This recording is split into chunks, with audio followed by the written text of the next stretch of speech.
नमस्कार, मैं आस्था पांडे और आप देख रहे हैं सी न्यूज भारत और रुक करेंगे यूपी बुलेटिन की ओर। यूपी बुलेटिन में बात होगी गाजीपुर की, जहां बिंदु होटल संचालक के बेटे विनीत राय की गोली मारकर हत्या कर दी गई। साथ ही बात होगी मुरादाबाद की, जहां प्रथमा ग्रामीण बैंक में अचानक आग लगने से हड़कंप मच गया।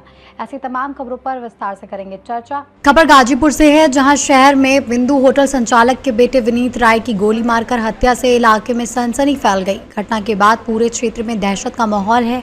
मामले की गंभीरता को देखते हुए एडीजी जोन वाराणसी पीयूष मोरडिया और एसपी एरच राजा मौके पर पहुंचे और जांच शुरू की। परिजनों की तहरीर पर कोतवाली पुलिस ने शंकर पांडे समेत 4 लोगों के खिलाफ मुकदमा दर्ज कर लिया है। पुलिस ने आरोपियों की गिरफ्तारी के लिए 4 टीमों का गठन कर दबिश शुरू कर दी है और मामले की जाँच तेजी से आगे बढ़ाई जा रही है। रात में एक सूचना प्राप्त हुई थी कि लगभग 11 साढ़े 11 बजे के आसपास यहाँ कोतवाली थाना क्षेत्र में बिंदु होटल नाम का एक होटल है, उसके जो ओनर हैं उनके बेटे विनीत राय, जो कि उस होटल को देखते हैं, मैनेज करते हैं, ये सूचना प्राप्त हुई कि उनको कुछ लड़कों ने आके वहाँ पर उनको फायरिंग की है और उनके गोली लगने से जब उनकी मृत्यु हो गई है। तो इस सूचना पर तत्काल पुलिस पहुंची, सभी अधिकारीगणों के द्वारा मौके का भ्रमण किया गया। तो उसमें जानकारी ये प्राप्त हुई है, नामजद परिजनों की तरफ से तहरीर दी गई है। इसमें पूर्व की रंजिश थी और शंकर पांडे एवं उसके अन्य साथी 3 नामजद तहरीर है और कुछ अज्ञात लोगों के खिलाफ ये मुकदमा पंजीकृत कराया गया है। पूर्व में भी लगभग 2.5 वर्ष पूर्व फरवरी 2024 में भी एक घटना हुई थी, जिसमें शंकर पांडे एवं इसके साथियों के द्वारा इनके होटल में तोड़फोड़ की गई थी। उसके संबंध में मुकदमा पंजीकृत हुआ था और शंकर पांडे पर कार्रवाई भी हुई थी। उसके पूर्व में एक एनसीआर भी लिखी हुई है शंकर पांडे की तरफ से, जो कुछ मारपीट की घटना हुई थी। तो पूर्व की रंजिश थी, उसके कारण ये घटना हुई है और हमारी आरोपियों की गिरफ्तारी के लिए हमारी 4 टीमें लगी हुई हैं और बिहार एवं उत्तर प्रदेश के अन्य स्थानों पर, हमारे आसपास के जनपदों में भी लगातार दबिश दी जा रही है और बहुत ही जल्दी जो भी आरोपी उनको पकड़ के कठोरतम कार्रवाई उनके विरुद्ध अमल में लाई जाएगी। गाजीपुर से सी न्यूज संवाददाता रामू चौरसिया की रिपोर्ट। खबर महाराजगंज से है, जहां सुनौली बॉर्डर के नो मेंस लैंड के पास स्थित एक दुकान में आज सुबह भीषण आग लग गई, जिससे लाखों रुपयों का सामान जलकर खाक हो गया। जानकारी के अनुसार दुकानदार विनोद कुमार चिप्स तलने के लिए तेल गर्म कर रहे थे, तभी अचानक तेल में आग लग गई और देखते ही देखते आग ने विकराल रूप ले लिया। घटना से इलाके में अफरा तफरी मच गई। सूचना पर सुनौली पुलिस, एसएसबी और भारत नेपाल के अग्नि मिशन विभाग की टीम मौके पर पहुंची और संयुक्त प्रयास से कड़ी मशक्कत के बाद आग पर काबू पाया गया, जिससे आसपास की अन्य दुकानों को नुकसान होने से बचा लिया गया। महाराजगंज से सी न्यूज संवाददाता श्रवण की रिपोर्ट। खबर मुरादाबाद से है, जहां ठाकुर द्वारा स्थित प्रथमा ग्रामीण बैंक में अचानक आग लगने से हड़कंप मच गया। बैंक से धुआं उठता देख स्थानीय लोगों ने तुरंत फायर ब्रिगेड को सूचना दी, जिसके बाद टीम मौके पर पहुंची और कड़ी मशक्कत के बाद आग पर काबू पाया गया। आग में बैंक का प्लांट पूरी तरह जलकर खाक हो गया, जिससे लाखों रुपयों के नुकसान का अनुमान है। हालांकि राहत की बात ये रही है कि आग बैंक के कैश और लॉकर वाले हिस्से तक नहीं पहुंची, जिससे बड़ा हादसा टल गया। प्रारंभिक जानकारी के अनुसार आग लगने के कारणों की जाँच की जा रही है। तो अभी आए हैं। क्या देखा आपने? आग लगी हुई देखी ना, बुझी हुई। कितने पोर्शन में आग लगी होगी? आधे में तो लगी होगी, आधे से ज़्यादा। अच्छा, कहाँ है ये? कहाँ पर आग लगी? कौन सी जगह है? अब ये नहीं हमने देखा है। क्या? ग्रामीण प्रथमा में, पहले प्रथमा था, ग्रामीण। मुरादाबाद से सी न्यूज संवाददाता राजकुमार कश्यप की रिपोर्ट। खबर प्रतापगढ़ से है, जहां चर्चित नाबालिग गैंगरेप मामले में शुक्रवार को पूर्व कैबिनेट मंत्री राजेंद्र प्रताप सिंह उर्फ मोती सिंह पीड़ित परिवार से मिलने उनके घर पहुंचे। इस दौरान परिवार ने घटना को लेकर अपनी पीड़ा साझा की और स्थानीय पुलिस पर गंभीर आरोप लगाए। पीड़िता के पिता ने बताया कि घटना के बाद लंबे समय तक न्याय के लिए दर दर भटकना पड़ा, लेकिन स्थानीय चौकी स्तर पर कोई प्रभावी कार्रवाई नहीं की गई। उन्होंने आरोप लगाया कि पुलिस की उदासीनता के कारण परिवार को मानसिक प्रताड़ना झेलनी पड़ी। परिवार की बात सुनने के बाद पूर्व मंत्री मोती सिंह ने पीड़ित परिवार को हर संभव सहायता का भरोसा दिलाया उन्होंने मौके पर ही प्रयागराज रेंज के आईजी एवं प्रतापगढ़ पुलिस अधीक्षक से फोन पर वार्ता कर मामले में निष्पक्ष कार्रवाई की मांग की। साथ ही पीड़ित परिवार को आर्थिक सहयोग भी प्रदान किया। पूर्व मंत्री ने कहा कि ऐसे मामलों में लापरवाही किसी भी स्थिति में स्वीकार नहीं की जाएगी और दोषियों के खिलाफ कठोर कार्रवाई होनी चाहिए। उन्होंने पुलिस के रवैये पर नाराजगी जताते हुए उच्च अधिकारियों से पूरे प्रकरण की गंभीरता से जांच कराने का अनुरोध किया। मामले को लेकर अब उच्च स्तर पर जांच शुरू कर दी गई है और पुलिस की भूमिका भी जांच के दायरे में बताई जा रही है। पीड़ित परिवार से मिलने के लिए आए हैं, तो क्या कहेंगे?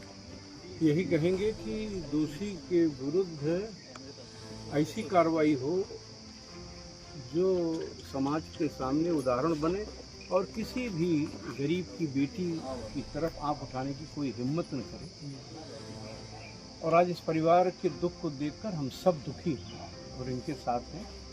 सामाजिक सुरक्षा का भाव कैसे मजबूत हो, एक जिम्मेदार सामाजिक व्यक्ति होने के नाते हम सब मिलकर इस पर विचार भी करेंगे और एक जन जागरण के माध्यम से समाज में ऐसा भाव पैदा करने का प्रयास करेंगे। पंचायत के प्रतिनिधियों के सहयोग से, समाज के जिम्मेदार लोगों से, अन्य जो संवैधानिक संस्थाएं हैं उनके जो अधिकारी और पदाधिकारी हैं उनके सहयोग से, और आप जो हमारे प्रेस के मित्र हैं, आपका सहयोग इन ऐसी दुर्दांत, दुखद, निंदनीय घटनाओं को रोकने में आपकी कलम ही और कलम के सिपाही ही मदद कर सकते हैं।